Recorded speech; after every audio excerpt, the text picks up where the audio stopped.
Ladies and gentlemen, I have a very special guest, Santa Claus, tonight, and more appropriate than any other guest. Oh, hello.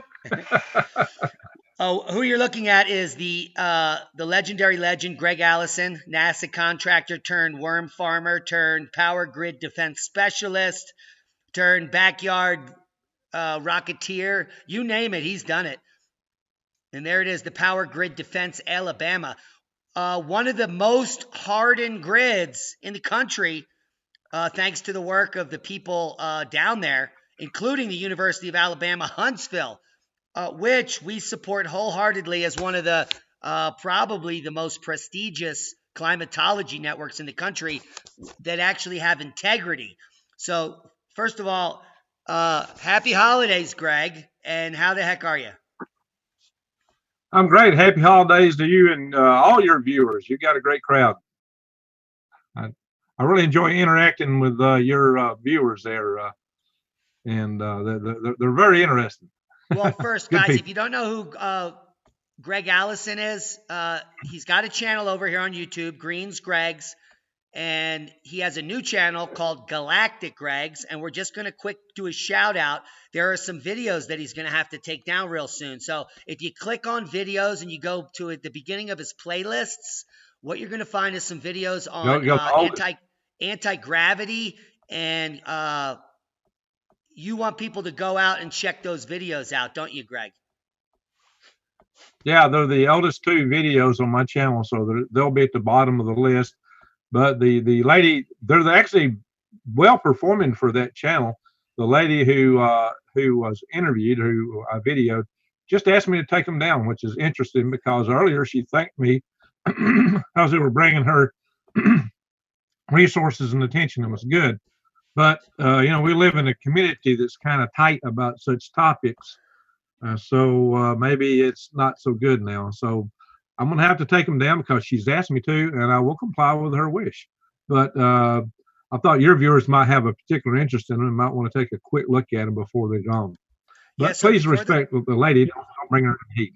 Yeah, before they're gone, check out Galactic Greg's. I'm going to leave you links below. Click the video list, go to the very beginning, and look for those anti-gravity videos. And also, come check out Greg's totally awesome channel, Greens Greg's, where you can find out all kind of information. This guy is basically growing microgreens with commercial applications in his basement. You can learn how to do it yourself on a very limited budget. Do it in a pristine environment, in a clean room, so that you don't get mold. Greg will show you how. Not only that, Greg will show you how to vermicompost almost anything because he has decades of experience with worms. And you're going to also see videos on the benefits of vermicompost and adding it to the soil and some of the amazing crops Greg grows down there. You have an amazing turmeric garden. So before we start the show and talk about some of the more serious topics, there's some turmeric right there. Let's talk about turmeric for the people. How easy is it to grow? And do you think I can grow it in my Zone 8 greenhouse? Yeah, in your greenhouse, sure. It is Zone 7 where I'm at, and it grows fine. I planted in March. It's late to come up, but I'll harvest it starting right at the end of November. And November, some of it's still in the ground. It's good in the ground for a while, unless it gets super cold. So if I plant a few tubers in March, that size, the size you have, what's the yield? Each one of these nodes can produce a plant. Each plant can produce a whole spider web, crab web of like a big clump of these things. And you can see if you look at my videos on harvesting turmeric, you can see the clumps that I harvest. You can see me plant it. You can see me harvest it. I got videos on all that. And I've just planted a bunch of garlic because I can grow elephant garlic and other garlics and onions here in my area in Zone 7 through the wintertime, outdoors without any protective covers, and it's growing like mad. I mean, a lot of people say that plants won't grow when the short season, when the sun is down, they just maintain. Oh, no. Not the garlic, not here. It grows. It actually grows taller. Same with ryegrass. It grows too. Yeah, we So plant our there are garlic things that will grow in here. October through January. So I'm going to be planting a second round, maybe like a thousand cloves sometime now between January on a warm day, and then we harvest in July. So it's one of our bumper Yeah, crops in the high desert because almost nothing grows here, but garlic grows all winter here. awesome. Good to know that. It grows outdoors all winter. Do you cover it over with leaves? No, we don't. It gets Do you covered with use it snow. cover? Yeah, no cover. I saw a video from other people up north who covered over the leaves. So I'm good at to hear that. That's a data point I wanted to hear. By the way, I'm looking at getting a thing going in northeast Arizona. I'm going in with a family there, and we're looking at the prospects of starting a tribe of sorts right there in northeast Arizona in the high desert. Well, that So sounds interesting, and we'll it's a stay tuned for those updates. So good let's place talk to about be if the grid goes down. Greg. Let's talk about some important topics. Yes. And let's start with a new paper that came out: the timing of quaternary geomagnetic reversals and excursions in volcanic and sedimentary archives. And what it basically shows us, and I'm scrolling this for the people right now, is that these geomagnetic excursions, which happen regularly, like the Lechamp, the Mono Lake, the Rockall, the Tanachi, the Shamikafel, the Post Blake, the Blake, and others that you're aware of. What happens is the magnetic field of Earth, the dipole strength, drops down below 10, 15%. And we have bad effects. And what I mean by bad effects is that we have grid failure, we have solar flares, there's effects to the biology on Earth. And I just want to know what some of your thoughts on the topic are. And I mean, you're well versed in the current geomagnetic excursion. You know that our dipole strength is 75%, and it's been increasing every 100 years for the last 200 years. It's gone from 1 kilometer a year to 5 kilometers a year, and is now at around 50 kilometers per year, which means that in the next decade it could increase to 500 kilometers per year, and then we would be in the midst of the excursion. What are your thoughts? Yeah, it's highly interesting because the Earth's magnetosphere has been dropping in field strength detectably since 1840, and it's been a steady drop. And it's been gradual at first, but it's a curve, kind of like going down a drain, and it's dropping faster and faster as the North Pole seems to be also moving quicker. It's dislocating, it's moving faster. This one side of the magnetic excursion actually is called the South Atlantic Anomaly. It's actually our magnetic poles are not like the geographic poles, if I understand correctly, our magnetic south poles and the North Pole, and the magnetic North Poles and the South Pole, but there is a magnetic South Pole in the Southern Hemisphere. So it's the South Atlantic Anomaly. It is actually a magnetic pole that's not at the Earth's poles, and it is growing and increasing in strength. It poses problems for satellites and astronauts, and that's why we're aware of it and track it very carefully. As these guys orbit around Earth, they do have encounter problems with that, and this is something that one of the first indicators to us, and all the models that show a breakdown of the poles in these excursions show, especially before you get a real absolute pole change, uh, the dynamic of the body goes multipolar. I mean, Earth or other models, they've done it in sodium, liquid sodium, and they find that you get just several magnetic domains, magnetic poles all over the place. But the key thing is the magnetosphere is Earth's shield. It's our shield from radiation from space. And when it drops down to 10 to 15%, they're talking 10% probably. When it drops down to that level from the 75% it's dropped down to now, we are not protected from the radiation of space, and we're not protected from the effects of solar coronal mass ejections and things like that. From the power grid, Diamond just mentioned the possibility of more flares that could happen, but it takes it could be a much smaller flare that could do the same thing that a larger flare would have done earlier, like the 1859 Carrington event, or the 1/10th strength of that 1921 railroad event, which is believed to take out our modern power grid today, right now. A much smaller event, like the one that took place in Quebec, or something smaller yet still, might take out our entire power grid without earth shills there to protect us. But another thing to consider, a lot of people talk about extinction. Now, Diamond, I know that you have presented data which looks like there are definitely discernible extinction cycles that match these magnetic excursions. I just saw something on PBS where they was, oh, there's no extinctions, but that's PBS for you. So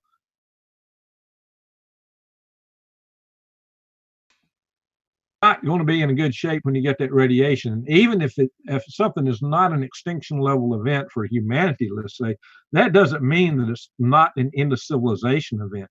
Yeah, you can have people survive. Humans have survived for a long time, but civilization has often fallen and people still survive. You can have most of the people wiped out. I mean, almost everybody wiped out and still have the species survive. It's not an extinction level event, but it's a horrible catastrophe beyond anything you might imagine still, and it still might not be an extinction level event. So don't get too hung up on what is an extinction level event. That's not an indicator of are you going to make it through. The indicator of are you going to make it through is how well you are aware and how well you prepare to survive, thrive, and stay out of the hive. And stay out of the hive. That's the point. So in my research, what these extinction level events are specifically correlated to spikes in beryllium-10, which, if you look at the most recent paper, which just came out in July, is extrapolating it further. And because they say that proxy data coming from GISP-2 as well as Antarctica, that beryllium data and the 018 data is bad. But in the new paper, what they have a direct correlation with is ultraviolet. And so these mini extinctions, which are not so, and they even directly correlate the 41 kiloyear extinction of Neanderthal to the highest spike in UV on Earth for the last, I would imagine, around 5 million years. So this is a UV spike, which clearly, if there's a spike in UVA, B, or even C at the surface, would cause trouble for plants, which could definitely affect the food cycle. So certain species are going to be directly affected, especially in arid climates, because when we enter these magnetic excursions, there are areas that get desertified, where other areas get extremely moist. So the patterns shift to extremes. And then you might isolate whole groups of a particular biome and just kill them off. And the only thing that would survive there is a new species. So these are like mini extinction events, but it's literally what's driving evolution. So people shouldn't think of us entering an extinction level event. We're actually entering an evolution type event, an evolutionary event where things go extinct and things evolve. And just like you said, if you put yourself in the place to survive and thrive, and let's say there's a week of solar proton storms raining down on Earth, you need to be underground to live. And these are the types of things we need to talk about. You're right. You need to be underground. You need to have seed saved. In addition, it's good to store food, and I advocate that. But you better store seeds too, because when your food runs out, what are you going to eat? You don't expect the farmers are going to be growing it because all their seeds are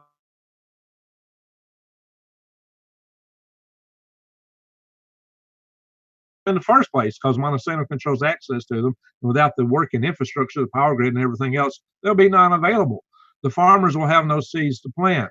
And most farmers don't even grow a garden anymore. I discovered that, and I did a video covering it. I said, why most farmers will die, because that wasn't accounted for in some of the survival numbers that were put out by the MP task force back 11 years ago, when they said 9 out of 10 people would die if the power grid was failed for over a year. It's going to be far worse.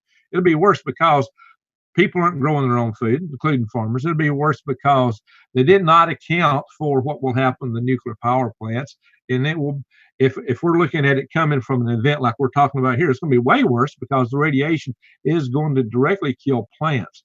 That will affect the. Everybody's thinking they're going to go out and hunt. Well, the game's going to be dying out. A lot of your wild edibles, unless you know how to eat roots and tubers, which I do know, you're going to have to know these kind of things. The plants, gardening will not be very sustainable unless you can do it indoors, like growing microgreens. You may have to grow mushrooms. You might need to know how to grow in a cavern or in a bunker. I've got a concept for a habitat, a home that you can make a living out of and live out of based on tenths of an acre. You can grow most of your food down there. The one I've showed on the Rex's channel a while back showed basically a greenhouse on top, but I've got a Martian concept for it in which you have a layer of water on the top, and that water would protect you from the UV. Water will cover you from that. And so you could actually build a home like this and get direct sunlight. So it's not like totally underground, but you would have a lot of thermal mass surrounding you and a lot of radiation protection. And that's what you will need, is some way to do that. So I'm going to do more on this habitat in the future. I've got a group who's wanting to build it in OpenSim. It's kind of like, what was that, Next Life? A lot of used to be real popular.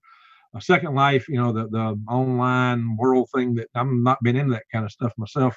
But some of my friends that I knew from previous associations wanted to do this. And so I'm thinking that'd be great because it will be a way to depict the kind of habitat that I'm in talking about. And it'd be something people can see and visualize. So I've been looking for some good artistic support. If you got anybody on your channel that's a good artist or a good modeler who like to build dioramas, they can contact me and maybe we can work together on building something more physical like that.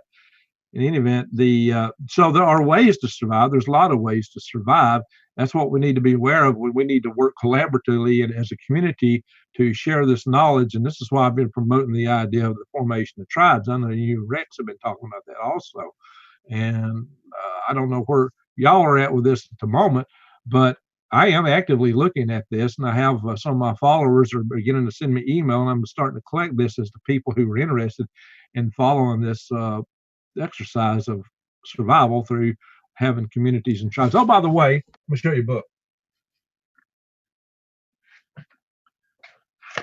This book, the Civil Defense book, was written by a friend of mine,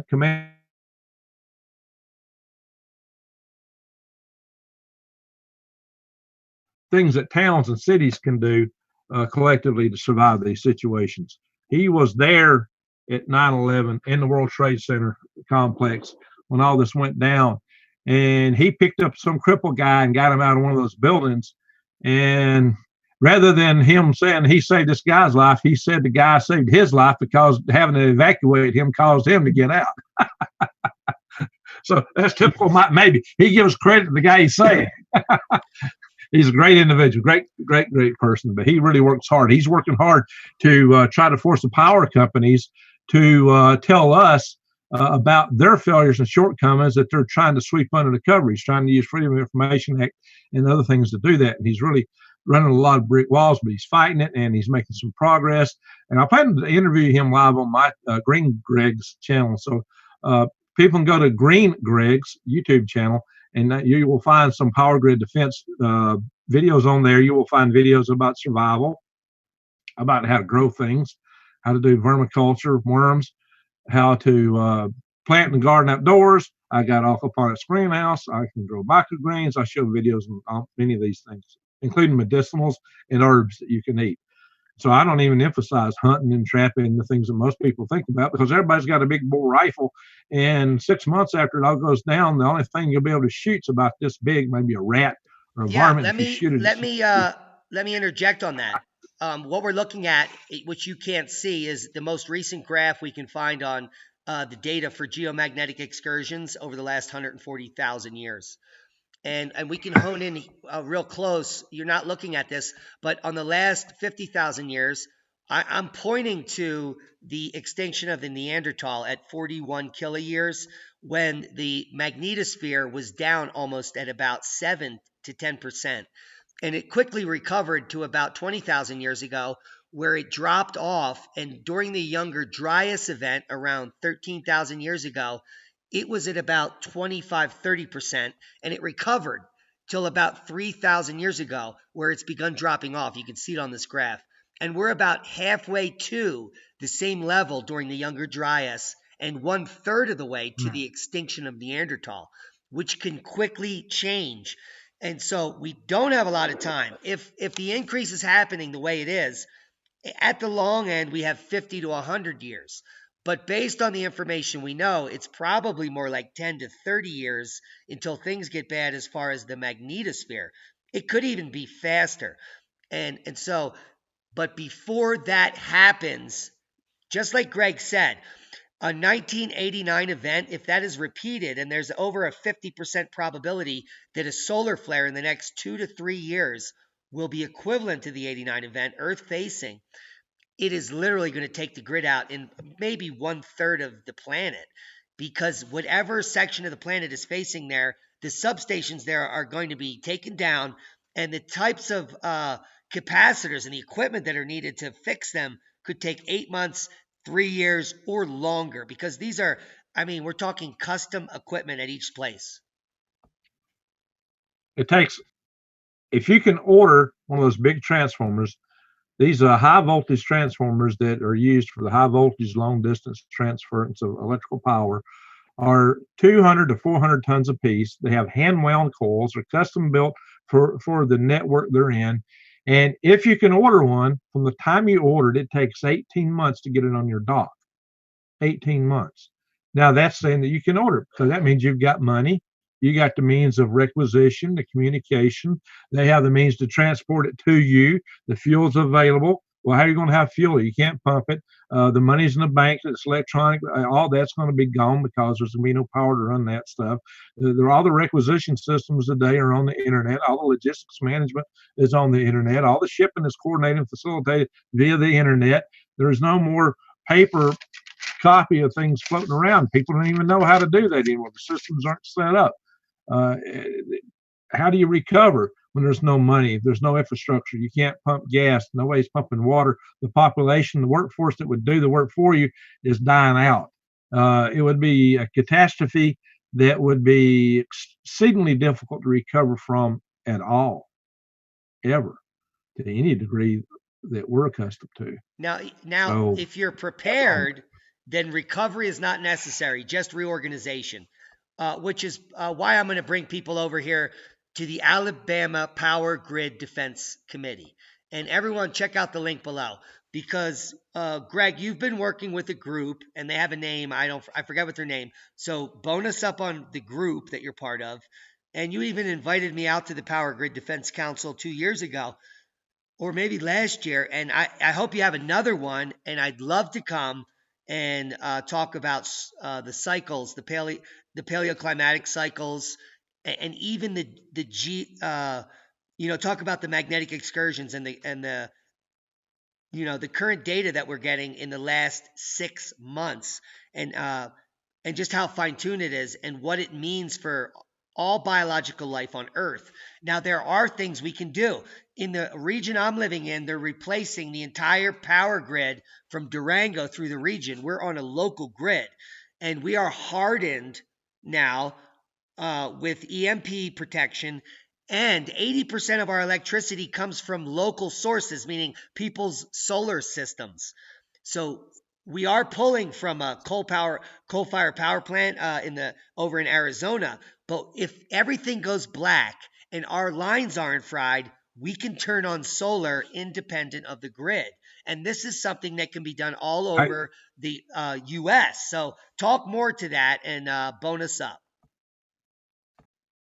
Okay, that's the microgrid concept, where you have small grids that are independent, and you can do a lot with those. The smaller the grid, the less.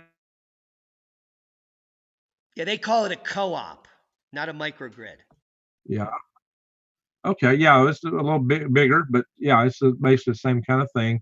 I am aware that there's some Indian tribe in Arizona that had an agreement that after 50 years they could go totally off grid with their power system and make it independent. If you're tapped into them, then that's even better. I don't know who you're getting your power from in Arizona, but there is a Indian tribe there. I just got wind of this through one of the groups I'm involved in and support is called Secure the Grid. There's a conference of people, delegates from different states in the country. We all get together for a teleconference every Friday to discuss what we're doing in our local regions to try to advance the cause of getting the grid hardened, because the federal government's not doing anything. So we're pushing it onto the local level. So that's one of the things that we're doing, and that's how I've connected in with the Alabama outfit that I've started up.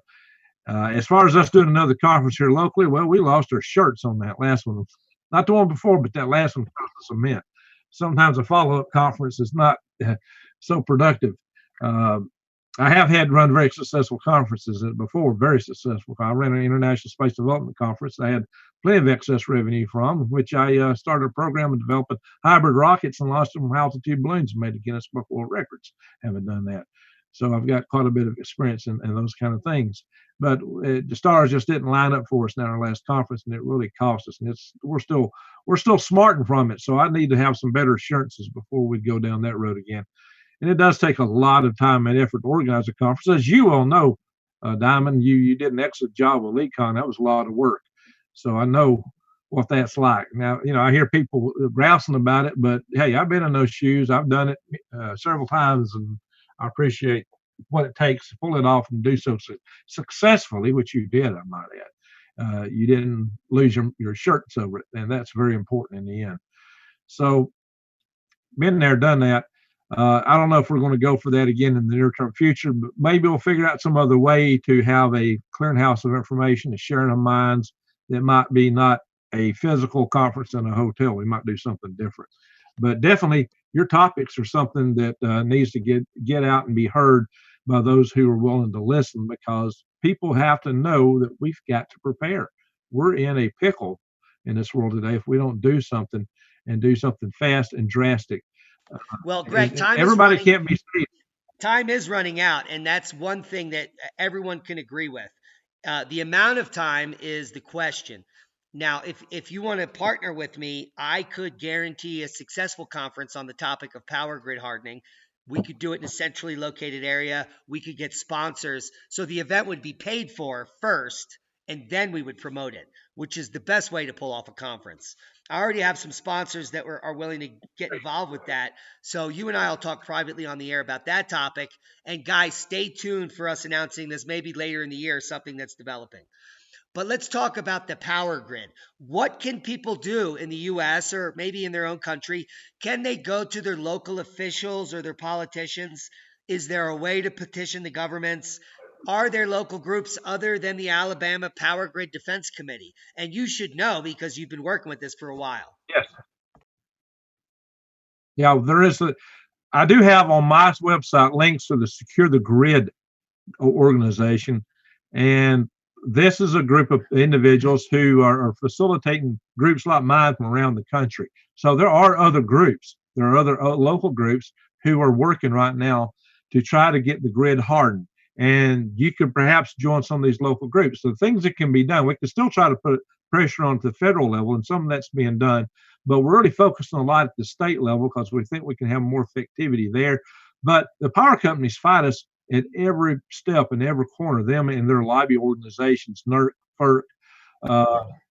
And so we have to work against a lot of momentum from those individuals. But there's power in numbers, and I believe we can do this, but we just have to really push it. Don't ever give up. A lot of people just think, oh, well, there's just too many of them. There's this, there's that. And, or they will say that they will take care of it. So we are the they. There is no they. They is us. So it falls on us. With great knowledge comes great responsibility, and that's why I push this stuff, because I have the misfortune of understanding it. I think that the great responsibility comes on preparedness, because as the more I think about this, we're talking about multinational corporations. We're talking about big corporations. We're talking about utilities. So let's just take PE&G, for example. They're trying to prevent themselves from becoming bankrupt because they never had the money to even cut the trees, which lit the fires. And then now they're trying to settle with no. So these utility companies don't have the money to harden the grid because it's going to affect their bottom line. They care about profit.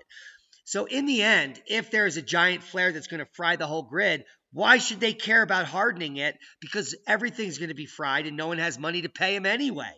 So it's like a catch Yeah. 22, which is why I think you need to have some backup, micro hydro, a few solar panels, anything, so that you can at least access like electronic equipment, maybe some small, some lights to read at night or whatever. It's simple to get. It won't cost Oh yeah. more than a few $100s to get some kind of a backup. But I don't think that these utilities are really going to be rushing to harden the grid, except in the smart cities. And you know why that is. Do you want to talk to that? It's control. Yeah, they want to control us. When the grid, if the grid were to go down now, they would lose control. That might be a blessing if it weren't for the curse of the nuclear power plants. Another thing is, uh, some of the people that are not helping us in this regard stand to lose the most. The people in the urban areas, they're going to be gone. You're not going to survive in an urban area with a grid down if you don't have the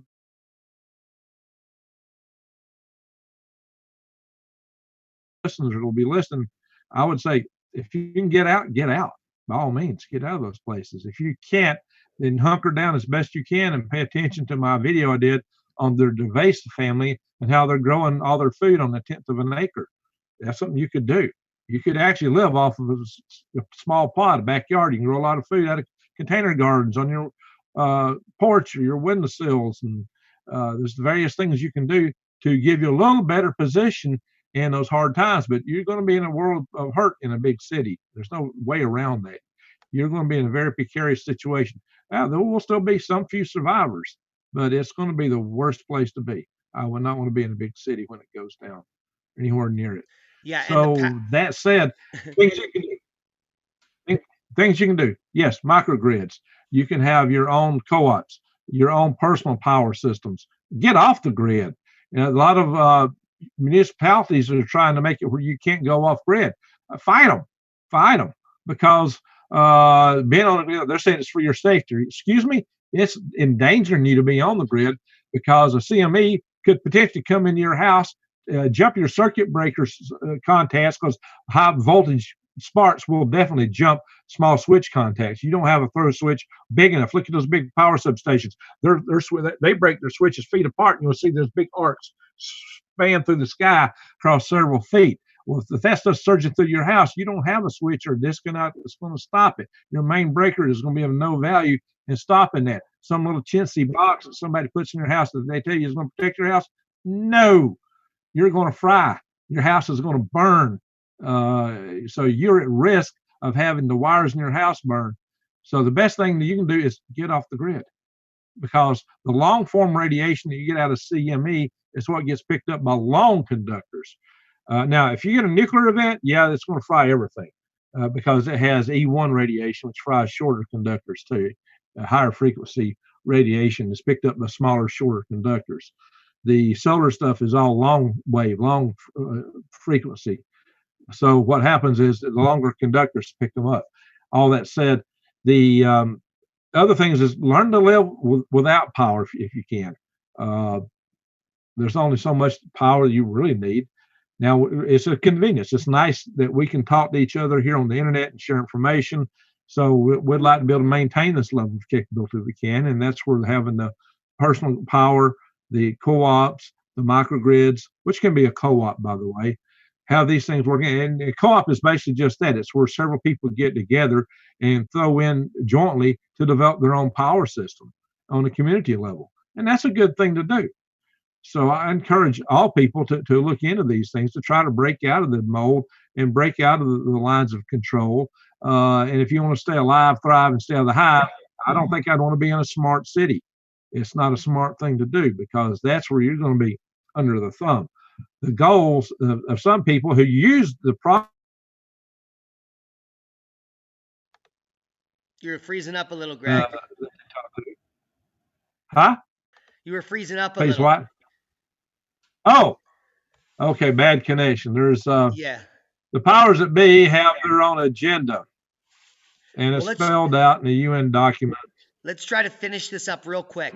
Now, my biggest worry is the Yeah. tens of thousands of CubeSats and other GPS satellites in low Earth orbit that will potentially re-enter during a large solar proton event. We already have people that have full-time positions monitoring almost 500,000 pieces of space junk because of a certain phenomena that can occur where one piece ricochets off another and cascades down a very bad rabbit hole. Can you speak about that terrible rabbit hole and why we should be worried and why we should be near an area we can quickly get underground?